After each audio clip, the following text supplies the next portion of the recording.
You talk about Ron. Okay, who's in his ear? Okay. Last weekend, we were at, not last weekend, whatever, last Thursday or something, we spent a few hours with him at the governor's mansion. Just ourselves, 10, 15 other people were invited to kind of watch how he is and what he says and the approach and all this other stuff. And I've been very critical of the governor. I think he's done a phenomenal job for the state, but I think his marketing team absolutely sucks, and they need to be fired and found a new person. And some people think that could be a relative, but I think the marketing team needs help. So now, that's a different story. Yeah. One, I'll start off by just asking you an open-ended question about him as a candidate on who's in his ear. Is he making the right job running today? Should he not be running? Should he be running? And what's the best case or the worst case scenario here at the end of this election, 2024, for specifically Governor Ron DeSantis? So somebody sent me a load of bumper stickers that are in my green room at my studio that say 2024 Trump DeSantis. I said that for months, Trump DeSantis. If he's smart politically, if he's a strategic thinker, which I don't think he is, he comes in as Veep, and then or a member of the cabinet, whatever, and then he slides seamlessly into the top slot for 2028. That's not happening now. Number one, this weird thing that he hasn't declared. Dude, you changed the Constitution of Florida so you can run as an incumbent governor. What the hell are you waiting for?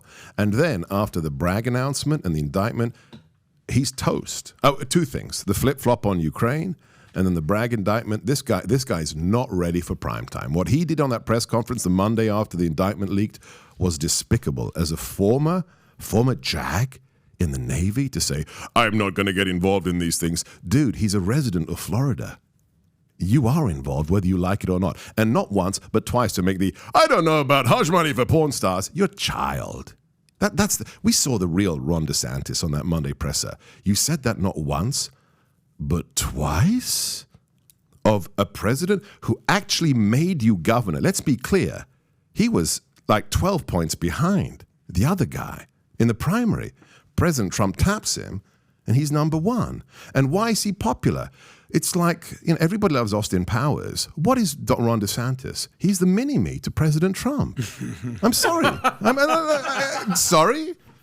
What he's doing in here is Trumpian, whether it's taking on the transgender, the DEI, open for business. I mean, this is a little version of President Trump in Florida. And then you flip-flop on Ukraine, not ready for prime time. Sorry. Do you think it's leadership? Do you think it's policy? Do you think it's marketing? It's character. Tell me what you mean by it's character. It's character. He doesn't have it. I can't explain it better. Saturday night, it leaks. Yes. That the man who campaigned on I will put Trump in prison, who got $1 million from George Soros, and then becomes the DA in Manhattan, that man is going to charge President Trump with 34 total garbage, out-of-date misdemeanors magically turned into felonies. And on Monday, you have a press conference about something, and the reporter says, what's your reaction to the news of the indictment of the 45th president? Well, I don't know about hush money for porn stars. And let me repeat that again. And I'm going to concentrate on Florida, so I'm not going to talk about this. You're a former military prosecutor. You're a former JAG. You don't have an opinion on this? That the 45th president, after the Mar-a-Lago raid, is now facing the Manhattan DA. Oh, and by the way, he's a resident of the state you're governor of, and he helped make you governor. You're a child, Ron. You're a child. You're like in high school. You're like in the clique. I don't like him. She's ugly. It's like, come on, grow up. So which part of his character do you think failed him there? You've got integrity, personal discipline, loyalty. What part of the character? Honor. It's a lack of honor. So self-interested pride leads him to a lack of honor? Childish attitude to questions of honor. I mean, sorry. I don't care who you are. You shouldn't have to be a former prosecutor. But to say that what has happened against this man is not political persecution, you're not a good person to say that. This man's home was raided. His wife's wardrobes were turned over by armed agents of the federal government, despite the fact that his home is protected by the Secret Service. And you have nothing to say about that? Nothing to say about that. That's a lack of honor. Well, he's expected to declare this week. Well, it was supposed to be yesterday. I mean, how many times have we heard, next Monday, Ron's declaring? What's he waiting for? Fair enough, but this is supposed to be the week, and for all intents and purposes, I'm very confident he is going to be declaring any day now. Okay. So, pass is pass. Pass is prologue. Bad move. I get it. Don't do it. Don't do it. But he's going to do it. I respect your opinion here, but he's going to do it. Uh-huh. And Casey DeSantis is very closely aligned with helping him run this. Do you not like his chances whatsoever? You see that Republican mega donors are basically now running his direction. He's basically not just Republican mega donors. I mean, this is the stuff that people really need to wake up to and get red pilled. Ken Griffin, Citadel Capital, Obama bundler, is funding him. Can we just repeat that sentence for everybody who missed it? Obama bundler, billionaire Ken Griffin is funding Ron DeSantis. You also see people like Peter Thiel, potentially even Elon Musk. But think about this. Backing him up. Why is an Obama bundler? Obama bundler? Even being allowed to give him $1. This is creepy. This is weird, right? Why This be is allowed strange. to give DeSantis money? Well, is he MAGA? Or is he deep state Obama buddy? I'll take whoever's money. Is he America first? Isn't Or is Citadel he- Capital based in Illinois? So potentially there's a relationship there. He's a senator of Illinois. Obama was. I go back to my primary statement here. America is divided by those who love America and those who hate it. This guy hates America. Who hates America? Ken Griffin? Yeah, totally. Think Ken Griffin, who's made If you're billions of giving- dollars, hates America? George Soros is rich, right? And hates Yeah, America. we're not saying. I mean, are you saying that being Ken Griffin? rich doesn't mean you love I America. hear you, but you're saying that Ken Griffin Totally. is George Soros? If you're bundling for the man who rode on the "I will fundamentally transform America," yeah. If you're a former bundler for the guy who said, "I hate America so much, I'm going to change it until you can't recognize it," whose wife on Inauguration Day says, "This is the first time in my life I'm proud of America," yeah.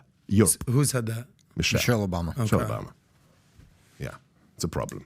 These are the things that you have to pick up on. You can't smooth these over. I'm trying to unpack everything you just said. So number one, the question was asked of Giuliani of him running as a VP. Apparently he cannot because they're both residents of the state of Florida. So apparently you can't. Rudy Giuliani. Regarding DeSantis. Regarding DeSantis running with Trump, apparently he can't because they're both residents of the state of Florida. One of them has to move out. That's the part. One of them has to move out. That's So that's an not. easy move. Of course, if they decided that one can go to New York, and that's not going to be hard to do. So that's one. Number two, in regards to his comments right after what happened at Mar-a-Lago, can I think about it from a competitive standpoint, a moment of personal interest, knowing the guy that's in the way of your lifelong dream becoming a reality just got, indicted, and they went to his place, and this is pretty much a sure shot for you to become a president, and you're excited about it. So let me just, capitalize on this. Yes. Does that show a quality of selfishness that the guy that helped you get there, now you're not defending him? Okay, fair. That's a very fair assessment on what you're saying. What happens next with his announcement, him delaying it? I don't understand that part. It's a shit show to me. You come out with your book 4 months ago. Yeah. When you come out with a book, that book is only a book written for election to run for office. The timing, the playbook has always been the same. Write the book, launch it, go out there talking about it so people can read your book and say, okay, this is what this guy's running on. Fine. I like him. I don't like him. I didn't know that. This was cool. And by the way, I actually think it's a great book. I think he missed the mark with the book. I read the book. I thought he edified Trump multiple times in the book. This would have been a very good opportunity. But maybe somebody said it's not that big of a book, just do a couple different things here and there and then go out. Then you lose a Megyn Kelly who doesn't like a Trump, that calls you out for not agreeing to go on her show and talk to other people like us, that is going to move your book. You don't want to do that? Okay, that's not a good look. Now, on the flip side, for you saying what you said about his mishaps, the people that are not Trump people could say, are you kidding me? Do you want me to talk about the 15 mishaps with what the president said and what he did in his past and this and this and that? That's going to be their argument. So I think that kind of cancels each other out. The question then becomes, okay, so I asked this question of Clay Travis and Buck Sexton. Okay, they're here, and I said, you guys sound like a spokesperson for DeSantis. That's what you sound like, because they were both very much good guys, but they're both not necessarily siding with Trump. They're siding more with DeSantis. Great, but here's the question that I asked. It was kind of interesting, by the way, because you know where I'm going to go with this, what they said. And I asked this from Tulsi, for your thoughts here. How much power does the right person giving you money and endorsing you have in a presidential election? How much power influence does that have? I thank the good Lord I've never been in the room where, a donor or a rep of a donor has said to somebody I know, we did give you $1 million last year. What are you going to do for us? Now, that's how DC works, right? The lobbying functions on that basis, right? Yeah. So Pfizer gives you X, and then the guy from Pfizer helps you write the legislation that goes to the Senate aid office, and then that gets chewed around and put into the legislation. So that's politics. Sam. No doubt about that, by the way. You're spot on with that. Of course not. I mean, that's why lobbying exists. Yeah, but this is where I'm going with that. I'm asking, okay, the endorsement, the power of me being Schwartzman saying, I got DeSantis. We're going with DeSantis. Right. Citadel, we're going with DeSantis. Teal, going with DeSantis. By the way, Schwartzman is not 100% confirmed because they came out, so nobody fully knows yet. I think we'll find out next 3 to 6 months. But let's say a Musk comes out and says, I don't think we should have a president above the age of 69. Okay, 7 years old. Rogan, hey, DeSantis more than Trump, right? Some of these guys. How much influence today with the social media, you're seeing Trump being on Nelk Boys and, 10 million views. And that's a younger audience that you're appealing to, that you go into places like that.